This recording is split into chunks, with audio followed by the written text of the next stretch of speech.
জানাচ্ছি যে মহান মালিক আমাদেরকে নিঃসন্দেহে দুনিয়ার ভিতরে সবচেয়ে উৎকৃষ্টতম একটি জায়গায় এসে কিছু সময় বসবার সৌভাগ্য দান করবেন।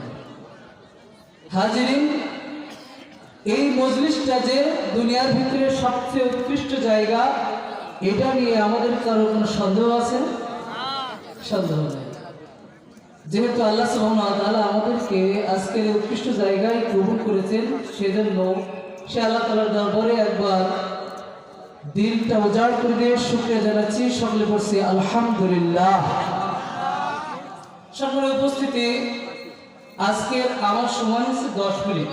এই 10 মিনিট আলোচনা করব এই বিষয়টা নিয়ে, এই মাজলিসটা নিয়ে। হাজিরিন, আপনি এখন যে জায়গাটায় বসে আছেন, এই জায়গাটা আজকের আসরের সালাতের আগ পর্যন্ত নাম ছিল এটা একটা মাদ্রাসার মাঠ। এই মুহূর্তে এই মাদ্রাসা, এই জায়গাটার নাম দেওয়া হয়েছে রিয়াজুল জান্নাহ। কি নাম দেওয়া হয়েছে? রিয়াজুল জান্নাহ। আমরা সকলে জানি কথাটা।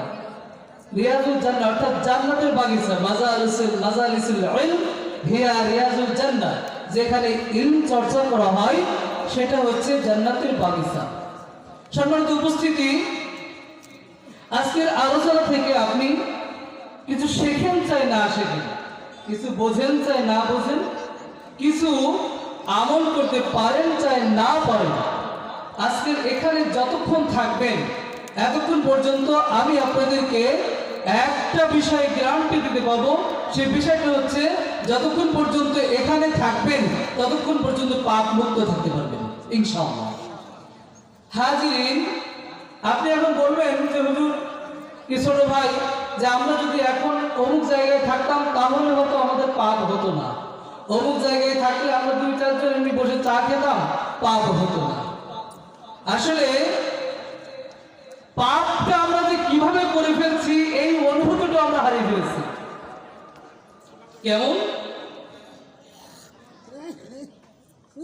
আল্লামা ডক্টর খন্দকার আব্দুল্লাহ জাহাঙ্গীর রাহিমাহুল্লাহ বলছেন যে ঈমানদারদের জন্য, নামাজীদের জন্য, টুপিওয়ালাদের জন্য কয়টা কথা? 3টা কথা। ঈমানদারদের জন্য, নামাজীদের জন্য, টুপিওয়ালাদের জন্য একটা মজাদার পাপ আছে। একটা না, সরি, দুইটা মজাদার পাপ আছে, যেটা সাধারণ মানুষের কাছে মজা না লাগলেও ঈমানদারদের কাছে, টুপিওয়ালাদের কাছে, নামাজীদের কাছে খুব মজাদার।